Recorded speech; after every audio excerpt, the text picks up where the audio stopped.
कैसे हो आप लोग। आई होप आप लोग बहुत ही अच्छे होंगे और आप लोगों की प्रिपरेशन भी बहुत ही अच्छे से चल रही होगी। मैं एक बार फिर से आप लोगों के लिए एक न्यू वीडियो के साथ आ गया हूं और आज के इस वीडियो में हम लोग सीखेंगे इंटीग्रल पावर ऑफ आयोटा।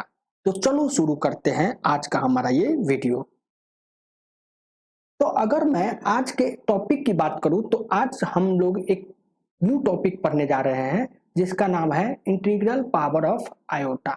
इसका क्या मतलब हुआ कि सर अगर हमें कभी भी आयोटा के पावर 500 ऐसे आयोटा पे पावर 500 और आयोटा पे पावर 700 और आयोटा पे पावर 72 और आयोटा पे पावर n, जहां पे n क्या होगा, n is equal to positive integer,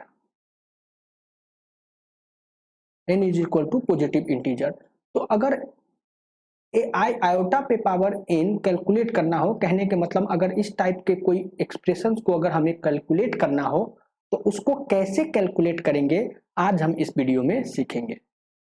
तो आज के इस वीडियो को स्टार्ट करने से पहले अगर हम बात करें तो सबसे पहले मैं आप लोगों को आयोटा के बेसिक कंसेप्ट को आपको बताऊंगा।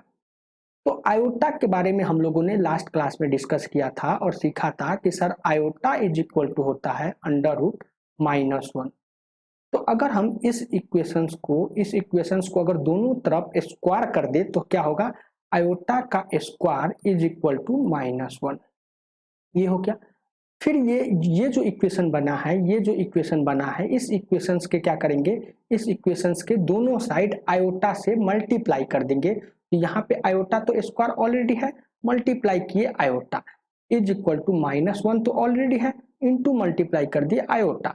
तो क्या बना, आयोटा का cube is equal to minus iota, ये निकल गया।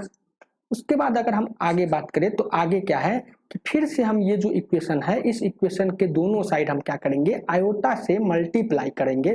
तो क्या आएगा, आयोटा के power cube into iota is equal to minus iota into iota. तो ये क्या हो गया, आयोटा पे power 4 is equal to minus iota square. और अभी अभी हम लोगों ने सीखा कि आयोटा स्क्वायर जो होता है वो -1 के बराबर होता है, यानी कि आयोटा पे पावर 4 जो हो गया ये -1 इंटू -1, ये क्या हो गया, आयोटा पे पावर 4 इज इक्वल टू हो गया 1। इतना तक समझ में आया। यानी कि आयोटा का, और एक और कंसेप्ट हम देखते हैं कि सर अगर हमें कभी भी, अगर हम ये कंसेप्ट 8 क्लास में जानते थे कि a पे पावर m इंटू n अगर रहे तो इसको हम लिख सकते हैं a पे पावर m का होल पावर n। तो सेम इसी तरह अगर हम मान ले कि आयोटा के पावर 4 क्यूब है तो इसको हम लिख सकते हैं आयोटा पे पावर 4 का होल क्यूब। तो ये हो जाएगा, आयोटा पे पावर 4 को हम लिख सकते हैं 1, तो 1 का होल पावर क्यूब, तो ये आ जाएगा 1 का होल पावर क्यूब यानी 1। यानी कि आयोटा पे power 4 cube is equal to 1। यानी क्या हो गया कि आयोटा पे अगर 4 के मल्टीपल का पावर हो तो उसका जो वैल्यू होता है वो 1 के बराबर होता है। तो यहाँ से हम एक नोट्स लिखेंगे, नोट बना के लिखेंगे, नोट बनाकर कि सर, नोट क्या लिखेंगे, आयोटा आयोटा मतलब आई, आयोटा मतलब आई, ऐसे लिखो, आयोटा ऐसे लिखना है कि iota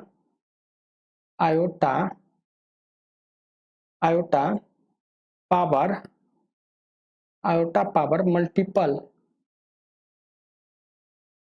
multiple of 4, iota power multiple of 4 is always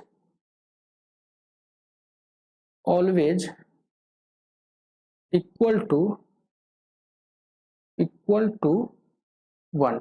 यानी क्या हो गया कि सर आयोटा के पावर 4 का मल्टीपल अगर होगा तो उसका वैल्यू हमेशा 1 के बराबर होगा। एग्जांपल्स की बात करें कि अगर आयोटा पे पावर 12 हो तो 12 क्या होगा, 4 से पूरा भाग लग जाएगा 12 में, तो इसका जो वैल्यू होगा वो 1 होगा।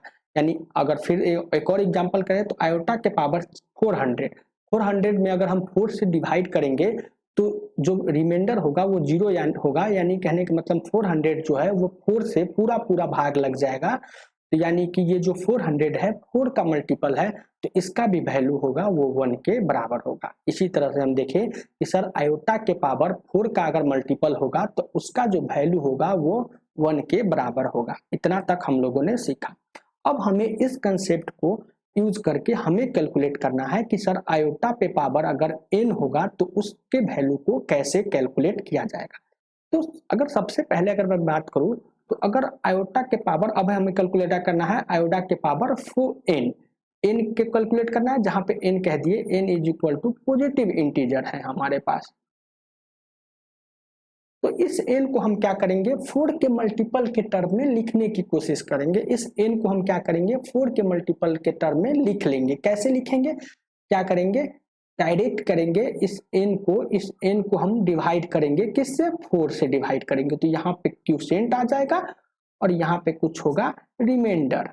तो हम इस n को हम लिख सकते हैं, n को हम लिख सकते हैं, बचपन से हम पढ़ते आ रहे हैं। n को हम लिखेंगे 4q प्लस r, इतना लिख सकते हैं। तो हमें क्या कैलकुलेट करना है, आयोटा पे power n is equal to iota पे पावर 4q प्लस r, और यहाँ पे r क्या हो सकता है, r इज इक्वल टू हो सकता है 0 हो सकता है, r इज इक्वल टू 1 हो सकता है, r इज इक्वल टू 2 हो सकता है, r इज इक्वल टू 3 हो सकता है। तो r अगर 0 हो गया तो ये क्या हो गया 4 का पूरा पूरा मल्टीपल हो जाएगा, तो इसका वैल्यू 1 हो जाएगा, डायरेक्ट हम जानते हैं। अगर i का वैल्यू, r का वैल्यू अगर 1 हो जाएगा तो क्या होगा उसको हम देखेंगे, r के वैल्यू 2 हो जाएगा तो क्या होगा उसको भी हम देखेंगे, और r के वैल्यू 3 क्या होगा उसको हम अभी देखते हैं। तो इसको हम यहाँ लिख सकते हैं, आयोडा पे पावर n को हम लिख लेंगे आयोडा के पावर 4q प्लस r। यहाँ से हम लिख सकते हैं आयोटा के power 4q plus r is equal to iota पे पावर 4q इंटू आयोटा के पावर r। इतना तक समझ में आ रहा है। किस कंसेप्ट से हम लिखे हैं, क्योंकि हमें पता है कि सर अगर हमें लिखा हो m प्लस n अगर हो तो इसको हम लिख सकते हैं a के पावर m इंटू a के पावर n। ये 8 क्लास में हम लोगों ने इस कंसेप्ट को सीखा है। तो इस कंसेप्ट को यूज करके हम लिख सकते हैं आयोटा के पावर 4q प्लस r को आयोटा के power 4q plus r is equal to iota के पावर 4q इंटू आयोटा के पावर r। और अभी अभी हम लोगों ने लिखा कि सर ये क्या है 4 का मल्टीपल है तो इसका वैल्यू 1 हो जाएगा। तो कहने के मतलब क्या हो गया आयोटा के power 4q plus r is equal to हो गया 1 इंटू आयोटा के पावर r, और r क्या है, r है 1 2 3। अगर यहाँ से ये आ गया तो क्या मतलब हो गया सर, यहाँ पे आ गया कि सर हम लिख सकते हैं आयोटा के power n is equal to iota के power 4q plus r is equal to iota के पावर r, और जहां पे क्या है r इज इक्वल टू 1 2 और 3। इतना तक समझ में आ गया। इफ ऐसे लिखेंगे कि if r is equal to 1 तो क्या हो गया आयोटा के power n is equal to direct हो गया आयोटा के पावर 1, और आयोटा के पावर 1 कहने का मतलब आयोटा, और इसका वैल्यू होता है अंडर रूट -1। सिंपल सी बात। सेम इसी तरह अगर if r is equal to 2 तो क्या हो जाएगा आयोटा के power n is equal to iota के पावर क्या होगा 2 इज इक्वल टू आयोटा के पावर 2। अभी अभी हम लोगों ने कैलकुलेट किया ये -1 के बराबर होता है, तो ये हो गया। उसके बाद अगर फिर आगे देखेंगे if r is equal to 3 तो क्या हो गया आयोटा पे power n is equal to iota के power r is equal to iota के पावर 3, और आयोटा के पावर 3 को अभी हम लोगों ने क्या कैलकुलेट किया, अभी हम लोगों ने आयोटा के पावर 3 को माइनस आयोटा कैलकुलेट किया है। यहाँ से क्या होगा ये हो गया माइनस आयोटा। इतना तक हम लोगों ने सीख लिया। तो अब इसको एक एग्जाम्पल से समझते हैं कि सर अगर हमें एग्जाम्पल्स की बात करें तो अगर हमें कैलकुलेट करना हो आयोटा के पावर 500 तो इसको कैसे कैलकुलेट करेंगे। यहाँ पे n का वैल्यू 500 है तो डायरेक्ट हम 4 से डिवाइड करेंगे 500 को। तो क्या हो गया यहाँ से 1 आएगा, यहाँ 4 हो जाएगा, यहाँ 1 आएगा 0, यहाँ 2 हो जाएगा, यहाँ 8 हो जाएगा, यहाँ 2 हो जाएगा, यहाँ 0 और यहाँ 5, यहाँ हो जाएगा 0। यानी कि ये जो है जो रिमाइंडर आया वो 0 है, यानी 500 क्या है, 4 का मल्टीपल है, तो 4 का मल्टीपल है तो डायरेक्ट इसका वैल्यू 1 हो जाएगा।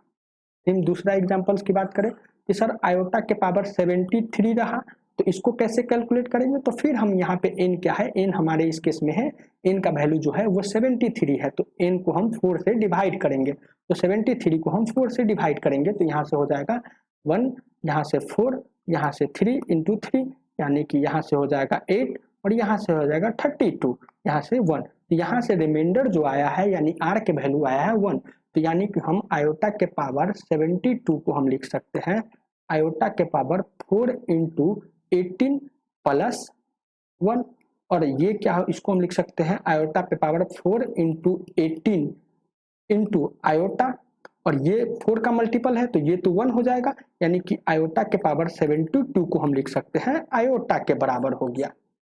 तो इस तरह से हम क्वेश्चंस को सॉल्व करते हैं। तो आज के लिए इतना ही, इससे आगे हम नेक्स्ट वीडियो में मिलेंगे। Thank you.